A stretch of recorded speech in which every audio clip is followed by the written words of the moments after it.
Good morning guys! Sabah Al-Khair! Andito tayo muli sa dam. May napansin ako guys na nagdadala.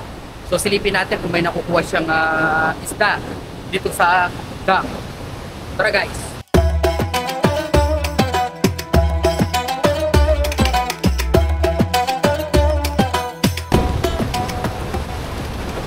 Ang lakas ng pressure na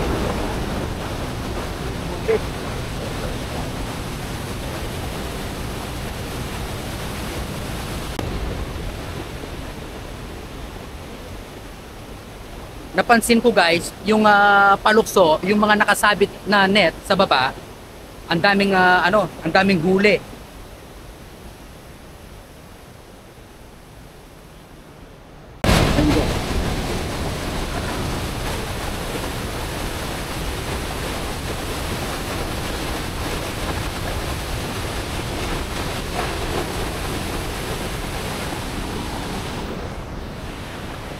May mga guys, may mga laman.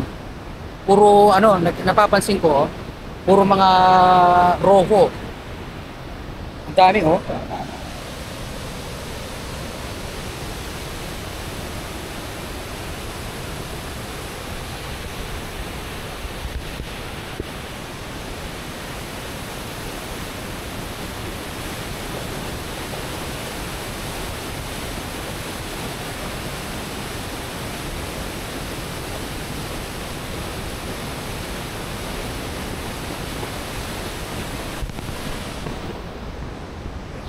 So yun guys, pag may tumalo na isda at naano siya sa net, ayan, hanggang sa tapos itataas nila ulit.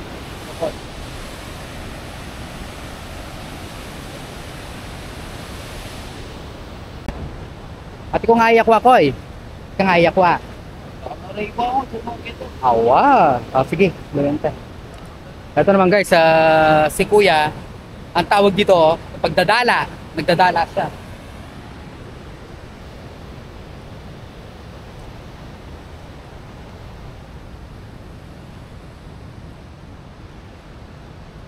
So yun naman, nagdadala din si Kuya pero nakaano siya, nakabangka.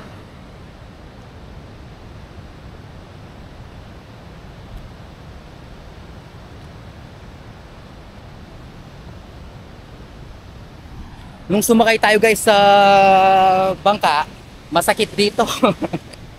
Kasi nagbabalance ka. So masakit.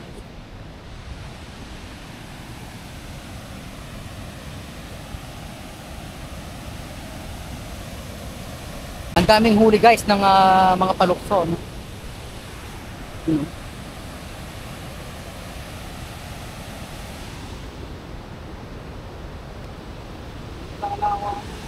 Wapin. Ayun guys oh, may mas maraming nahuli yung nakabangka. You know. Tapos ibababa nila ulit yung palukso.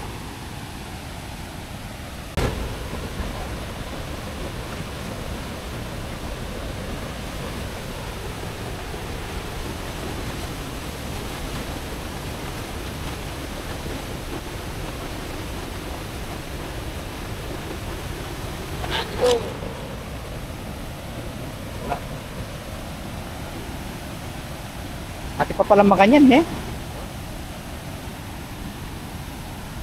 Janitor fish.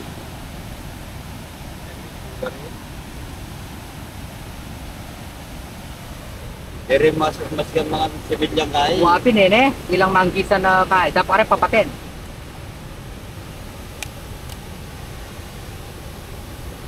Ano yung asan yan? Ayapin ang tilapia ng ilog ne. Arroyo. Na? Arroyo. Arroyo. Bala mong tilapia ng ilog. Wapin. Arroyo la pala rin eh. Palupa na ng tilapia.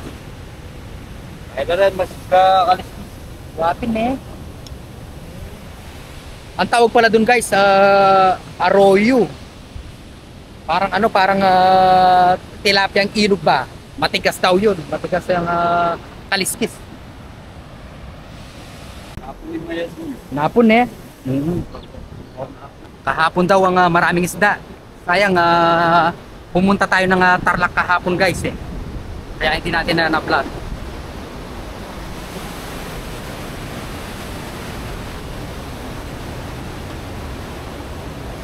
Tingnan natin yung mga ano, kuwang huling ano, palukso.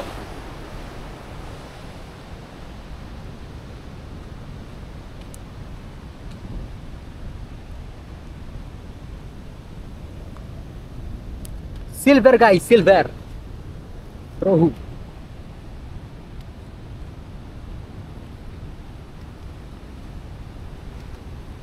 So hinihila nila guys pataas.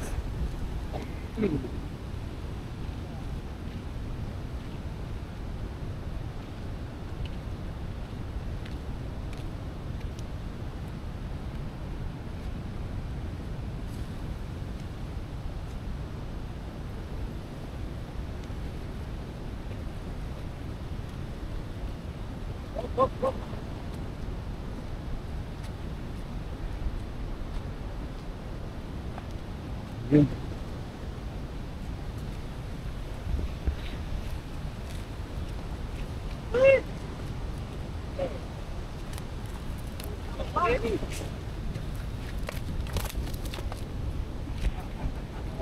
Ang dami, ang dami. Ala, ang laki nito guys. Ala, kadagol na nini. Nano ini? Rohu. Tama nga guys, rohu. Badagol. Ya, kabir, kabir, kabir. Marra. Kabir, marra. Kadagol ng silver yan eh.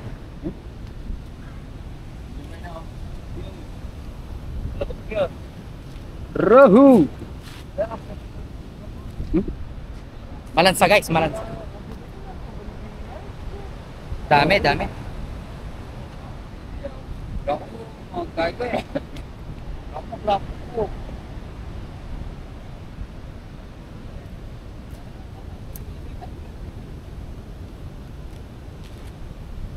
May napansin din akong namimingwit dito guys. Silipin nga natin kung may nakukuha sila. Hindi. Ganito na lang. Masisira ang ating shimag.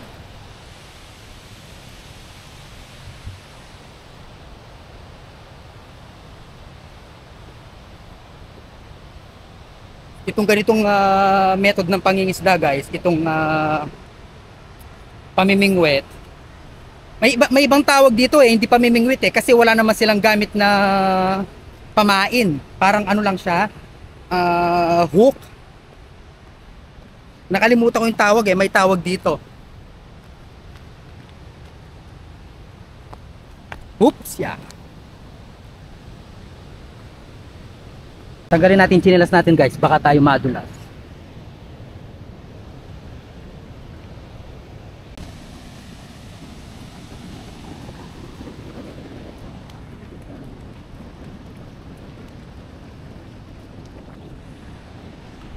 Doon din yata nila nahuli guys sa pamimingwit.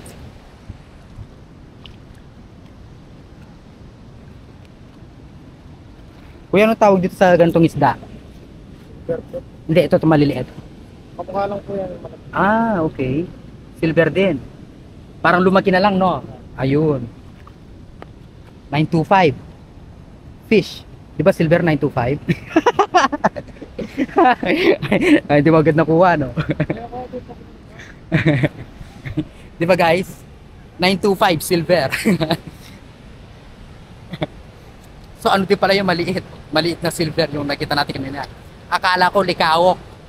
Alam mo nga, ang sarap nun guys, likawok. Or parang ayungin yata, I'm not sure. Masarap ipaksiw. Kasi kuya, oh, nagbabangka. Doon sana masarap na ano, oh, sumakay sa bangka. Tanong nga natin guys kung magkano ang bentahan nila dito. Sa pagkakaalam ko kasi 50 pesos per kilo nito eh. Yung roho, yung silver, di ako sure. Alamin natin. Kay may nagbebenta dito eh kay kuya.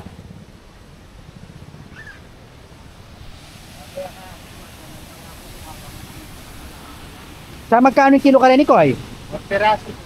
Ah, 4 peraso. Magkano yung per peraso? Ano? Ito na lang. Lua Dondalan. Ah. So yun pala guys. Doon pala sa malalaking isda like silver or siguro kahit din yung roho, 3 for 100. 200. So kasi kung susumahin mo guys, yung isa umaabot ng 2 kilo yon. Ang sabi ni kuya, 3 piraso yung malalaki. Ipagpalagay na natin na 6 kilos, i-divide mo sa 200, so yun ang magiging price niya. So yun guys, maraming salamat sa inyong panonood. Huwag kalimutan i-subscribe ang ating YouTube channel. Meron din po tayong Facebook page and TikTok account. See you on next vlog guys. Bye!